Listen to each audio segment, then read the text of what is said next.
अस्सलाम वालेकुम, मैं हूं रज़ा मेकन। आप देख रहे हैं IR के न्यूज़। आइए जानते हैं आज की कुछ ताज़ा तरीन अपडेट्स सदीक जान साहब से। बात करते हैं कि पाकिस्तान के लोगों को क्यों होपफुल रहना चाहिए और अल्लाह ताला पे हमें पूरा यकीन है। मैं बार बार अपनी वीडियोस में कह रहा हूँ कि मायूसी इसलिए कहा जाता है कि मायूसी कुफ्र है, गुनाह है। मैंने एक इस्लामिक स्कॉलर को मैं सुन रहा था, उन्होंने कहा कि जब आप मायूस होते हैं तो इसका मतलब यह है कि आप अल्लाह की कुदरत के ऊपर जो है वो आप सवाल उठा रहे हैं। तो अल्लाह ताला का एक निज़ाम है और अल्लाह ताला ये इस तरह जो जालिम जाबिर होते हैं, जो यजीद होते हैं, उनको अल्लाह ताला रस्सी तो उनकी ढीली करता है कि शायद ये इनको अकल आ जाए, शायद ये तौबा कर लें। लेकिन फिर एक टाइम आता है कि जब अल्लाह ताला रस्सी खींचता है तो फिर वही होता है जो अब हसीना वाजिद के साथ जिस तरह से हुआ। अब इनके बारे में फैज़ुल्लाह खान लिखते हैं कि हसीना वाजिद ने बांग्लादेश को मुआशी तरक्की भी दी, मर्ज़ी के कवानीन भी बनाए। और देखें, बांग्लादेश के जो मुआशी हालात हैं वो पाकिस्तान से बहुत बेहतर थे। वहाँ पे बेरोज़गारी पाकिस्तान से बहुत कम थी, वहाँ पे अनसर्टेनिटी पाकिस्तान से बहुत कम थी। पाकिस्तान तो हर चीज़ में बांग्लादेश से कई गुना आगे है। लेकिन एक फ़र्क है, वहाँ के लोगों ने ये फ़ैसला कर लिया कि हमने ख़ुदकुशियाँ नहीं करनी, हमने सड़कों पर आना है और हमने इस हुकूमत को गिराना है और हमने खौफ का शिकार नहीं होना। और अगर कुछ लोगों की गोलियों से जाने भी जाती हैं तो वो आने वाली नस्लों के लिए कुर्बानियाँ हैं, हमें वो देनी होंगी। उन्होंने ये फ़ैसला कर लिया और पाकिस्तान के लोग बड़े पैमाने पे ये फ़ैसला नहीं कर पा रहे। लोग निकलते हैं और चाहे वो डी चौक हो, चाहे वो मुरीद के हो, वो बहुत उस हिसाब से कम तादाद में होते हैं, इसलिए उनको गोलियाँ मार दी जाती हैं और वहाँ से उनको डिस्पर्स कर दिया जाता है।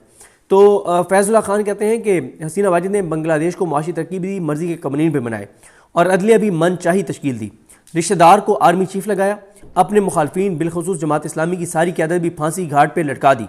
तवील मुसलसल इक़्तिदार, हिंदुस्तान जैसी इलाकाई ताकत की मुकम्मल हमायत और मन चाहे आइन की मौजूदगी ने इससे जमहूरी आमिर बना डाला। यहाँ तक कि अपोजिशन के पास इलेक्शन से बाइकआउट के सिवा कुछ ऑप्शन नहीं बचा।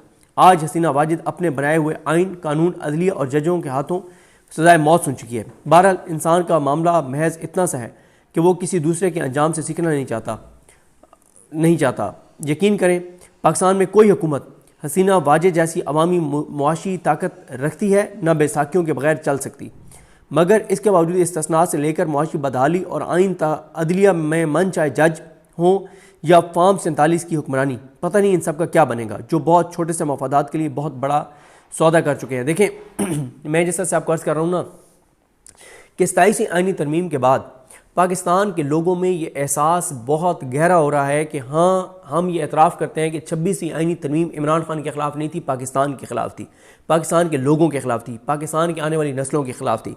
लोगों के जो मुआशी हालात बनते चले जा रहे हैं, जिस तरह से किसानों की कमर टूट गई है, जिस तरह से तनख्वाहदार तबके की कमर टूट गई है, जैसे सफ़ेद पोशी ख़त्म हो गई है, लोगों के भरम टूट गए हैं, लेने वाले हाथ देने वाले हाथ बन गए हैं, लोग परेशान नज़र आते हैं। पंजाब में हेल्थ कार्ड ख़त्म कर दिया गया है, पंजाब में अस्पताल ठेके पे दिए जा रहे हैं, सरकारी स्कूल ठेके पे दिए जा रहे हैं, लोग बच्चों को स्कूलों से निकलवा रहे हैं। बेरोज़गारी पाकिस्तान की तारीख की बुलंद तरीन सतह पर है, बेरोज़गारी गुर्बत पाकिस्तान की तारीख की बुलंद तरीन सतह पर है, महंगाई हकीकी मानों में पाकिस्तान की तारीख की बुलंद तरीन सतह पर है। हाँ, ये इनके फिगर्स की गोरख धंधों में ना जाएं।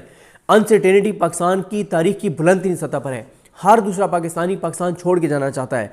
और इस सारे में पहले ये चीज़ें तो हो रही थी, लेकिन लोग ये समझ रहे थे ये सब कुछ जो है ना, हुकूमत और ये निज़ाम जो कुछ कर रहा है वो इमरान खान के ख़िलाफ़ कर रहा है। लेकिन 27वीं आइनी तरमीम के बाद पाकिस्तान के अंदर ये बहस बहुत तेज़ी से फैल रही है लोगों के दरमियान कि ये 27वीं आइनी तरमीम इमरान खान के ख़िलाफ़ नहीं, पाकिस्तान के ख़िलाफ़ है।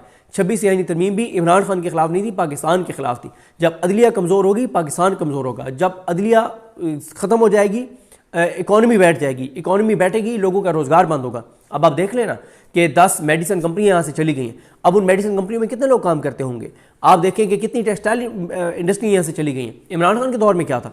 टेक्सटाइल इंडस्ट्रीज़ 24 घंटे चल रही थी। इमरान खान के दौर में अमन था, दहशत गर्दी नहीं थी, ड्रोन हमले नहीं थे, कत्ल गारत गरी नहीं थी, और एहसास पुरगैम था, हेल्थ कार्ड था, और एक उम्मीद पैदा हो गई थी, चीज़ें चल पड़ी थी, और उनकी GDP ग्रोथ आप देखें, हर चीज़ में देखें मुल्क आगे बढ़ रहा था। लेकिन फिर 9 अप्रैल 2022 की रात से लेके आज के दिन तक आप मुल्क को यानी ये तो हमने बाकी तो हमने तारीख में सुना है ना कि फलाना आया था, उसने मुल्क को ऐसे बर्बाद किया था, फलाने ने मुल्क को ऐसे तबाह किया था। ये तो हम सब ने पिछले 3 साढ़े 3 साल में اپنی آنکھوں سے سب نے دیکھ لیا ہے نا. یعنی اس وقت جتنے لوگ آپ میں سے سن رہے ہوں گے وہ سارے یعنی 18-20 سال سے زیادہ عمر کے ہوں گے نا. تو جو 18-20 سال سے زیادہ عمر کے ہیں انہوں نے تو یعنی اپنے پورے ہوش و حواس میں یہ پچھلے 3-3.5 سال دیکھے نا. ہم پہلے تاریخ کی باتیں سنتے تھے, یہ تو ہم نے دیکھا ہے کہ انہوں نے پاکستان کو کیسے تباہ کیا. دیکھیں میں جب کے پی جاتا ہوں, جب میں جی بی گیا ہوں, اسکردو گیا ہوں, جب میں مختلف جگہوں پہ جاتا ہوں, میں دیکھتا ہوں, میں کہتا ہوں اے جے کے کو دیکھ لیں کہ اللہ تعالیٰ نے پاکستان کو کون سی ایسی نعمت ہے جسے عطا نہیں کیا. پاکستان کے اندر آپ موسم دیکھ لیں, ہر قسم کا موسم موجود ہے, ہر طرح کی فصل موجود ہے, دریا موجود ہے, پہاڑ موجود ہے, سمندر موجود ہے, صحرا موجود ہے, ہر چیز اللہ تعالیٰ نے پاکستان کو عطا کر رکھی ہے. پاکستان کے لوگ بھی چاہتے ہیں کہ ہمارا ملک آگے جائے, پاکستان کے لوگ بھی چاہتے ہیں کہ ہمارے ملک کو عروج اور ترقی ملے.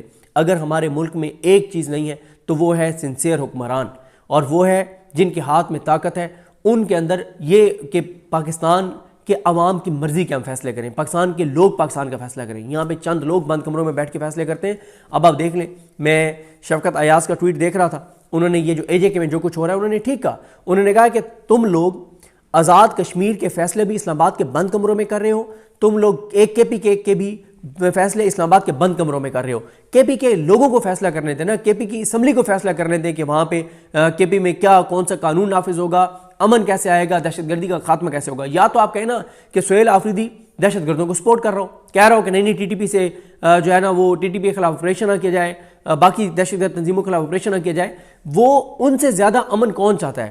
کیا مجھے بتائیں, پنجاب کے اندر جو اس وقت آپ فیسلٹیز دیکھتے ہیں, جو سہولیات دیکھتے ہیں, جو سڑکیں دیکھتے ہیں, کیا کے پی کے لوگوں کا دل نہیں چاہتا کہ ان کے علاقوں میں بھی ایسی سڑکیں ہوں, ایسی ان کے علاقوں میں بھی خوشحالی ہو؟ لیکن مسئلہ کیا ہے, پنجاب کے جو پنجاب سے تعلق رکھنے والے وزرائے اعظم اور فیصلہ ساز ہیں, انہوں نے افغان پالیسی ڈیسائیڈ کی, اس کا بیک لائٹ سارے کا سارا کے پی میں آیا. ایسا نہیں ہے کہ وہاں کے لوگ ترقی نہیں چاہتے, ان کا استحصال ہوا, ان کے اوپر ظلم ہوا, ان کی جانیں گئیں. کس کی وجہ سے؟ جو پنجاب میں بیٹھے ہوئے نے اور اسلام آباد میں بیٹھے ہوئے نے فیصلے کیے.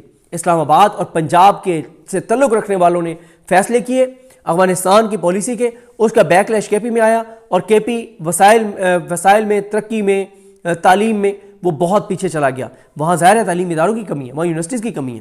وہاں پہ اس وقت دیکھیں سہیل آفریدی کیا کہہ رہے ہیں, 3000 ارب روپے وفاق نے دینا ہے کے پی کو. یہ بھی وہ کہہ رہے ہیں آپ کے پی والے کہ آپ ادھر سے آپ نے آٹا روک دیا ہے, یہاں پہ آٹے کی جو قیمت ہے پنجاب میں اس سے ڈبل ہے کے پی میں. تو اب آپ مجھے بتائیں کل کو اگر وہ وہاں سے بجلی روک دیتے ہیں, جو وہاں سے بجلی پروڈیوس ہو رہی ہے وہ روک دیتے ہیں, پھر وہاں سے جو گیس آ رہی ہے وہ روک دیتے ہیں, پھر تو یہ تو حکومت جو ہے وہ ہر وہ کام کر رہی ہے جو پاکستان کو کمزور کر رہا ہے, ہر وہ کام کر رہے ہیں جس سے نفرت میں اضافہ ہو رہا ہے, ہر وہ کام کر رہے ہیں جس میں لوگوں کے اندر یہ احساس پیدا ہو رہا ہے کہ یہ جو کچھ کر رہے ہیں وہ ہمارے خلاف کر رہے ہیں, پاکستان کے لوگوں کے خلاف کر رہے ہیں, پاکستان کی آنے والی نسلوں کے خلاف کر رہے ہیں. دیکھیں بات یہ ہے,